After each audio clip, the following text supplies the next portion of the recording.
Hey everyone, it's Mark again from Suburban Plantation, and today we're going to get the snowblower ready for winter. Now it's the 5th of December, and we haven't had any snow, which is highly unusual. Broke a record of all time here near Buffalo, New York. Last year, by this time, we already had gotten 7 feet of snow by mid November.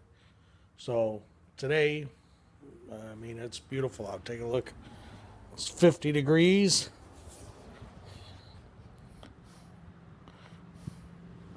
And it's beautiful. So, anyways, today is snowblower maintenance. Get it ready. Okay, what we got is the Craftsman 357 cubic centimeter. I don't know how many horsepower that is. 30-inch snowblower. And we are going to do a couple things. We're going to change the spark plug, change the oil. We're going to lube the bearings on either side of the shaft. We're going to check to make sure we got shear pins. That prevents if you were ever to jam up one of those augers that it doesn't ruin the gear in the housing. It's a pin that'll break before you damage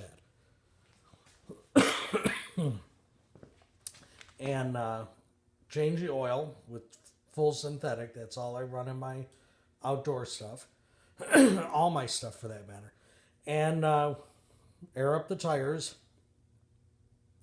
And we may also take them off and grease the bearings behind there. So first step, we're going to do the plug. I already removed it. I think it was a 13/16 down in there.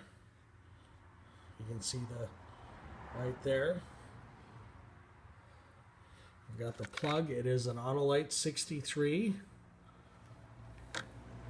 And, I'm doing this one-handed, so let me get it out and show you what we're doing.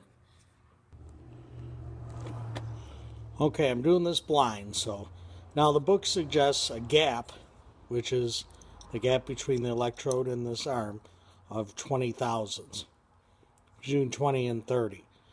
So we're going to gap it at 30. See how that, that's it. A little snug, meaning it's a little less than 30,000, so that's it. Okay, now before I put a plug back in, see I got a little dab of grease there. I'm going to grease the threads. Just a little bit of regular grease on these threads. I'm going to put it back in there and just snug it. Nothing more than just snugging it. Can you imagine breaking that off in the head? You might as well just shit can the whole snowblower. But anyways, I'm going to grease it up a little bit. Just snug it up in there. Then where this boot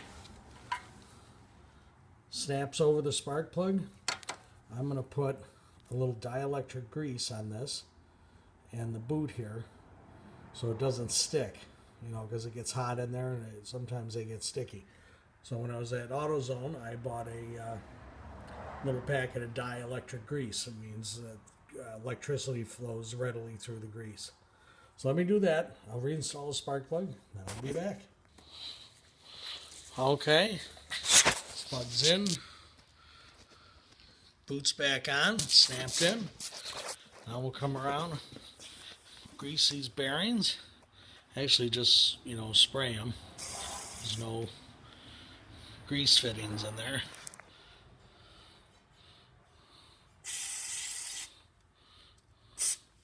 Basically you're just, where are we here? Basically we're just trying to force a little bit of this in. They're good. All right. And next up, we're going to not jack it up, but I'm going to lift it up and put it on that jack. Take the load off the tires. We'll take the tires off. Grease the bearings behind there. Same thing, no Zerk fittings. We'll just put some cable lube in there. And then we'll make sure the tires are aired up. And then on to changing the oil. Okay. Got that wheel off. 1/2 inch ratchet. A washer. Good thing I did.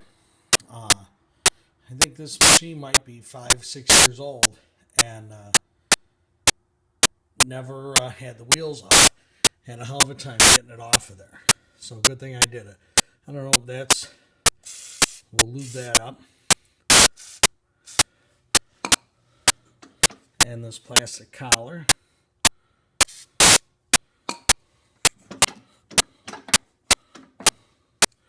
The shaft.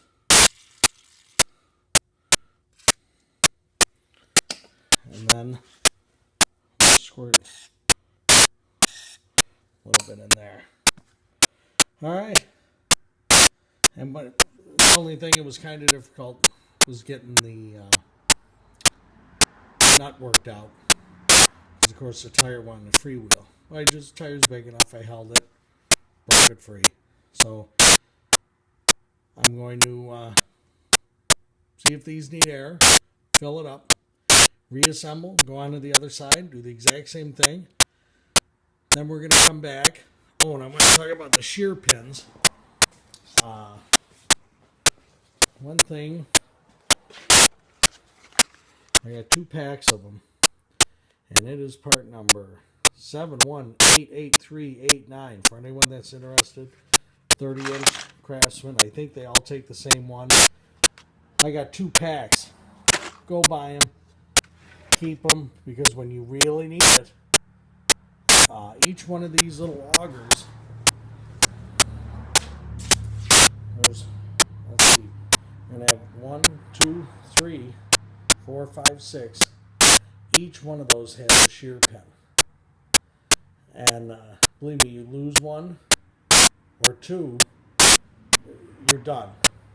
So, and it'll always happen at night in a bad storm when no one's got any shear pins. So a couple years ago when I broke one, I went over and bought 2 packages. That way I'm set. All right, let me do the other tire and we'll be back. Okay, what I done, took it outside, let it run for 15-20 minutes to get nice and warm. Oil drain plug. It's an 8mm. I don't know why it's metric, but anyways, let's pull the plug here. Without getting too much oil all over.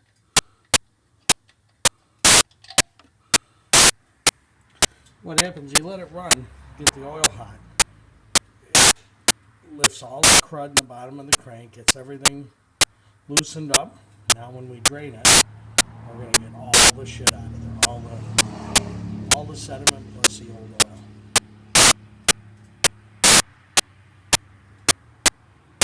And when I do, I save them in these cans. Get 5, 6, 7 of them saved up. Then I go find a wildlife, waterfowl wildlife pond somewhere, and I dump all the used oil in the pond. I'm just kidding. So we're going to let that drain. Then we're going to come around. And I got to tip it up on the jack. I don't have it jacked up, but just tip to drain it all out. Oh, there we go. Then we're going to fill it up. And it takes 37 ounces. 32 ounces in a quart. So a quart plus a splash of, where did I put it? Well, anyways, I'm using a, oh, there it is way over there. Let me see if this will zoom. I'm using a full synthetic 0.30 weight because it's used in the winter. So I'll add my 37 ounces. That's it. Snowblower's right up to snuff. I'm not going to bother showing you pouring the oil in. That's pretty simple. But any questions, let me know. And thank you. I hope it helps somebody. Because that's the true power of YouTube, is disseminating information. That's where we all win. The sharing of knowledge. Thank you, YouTubers. I'll see you next time.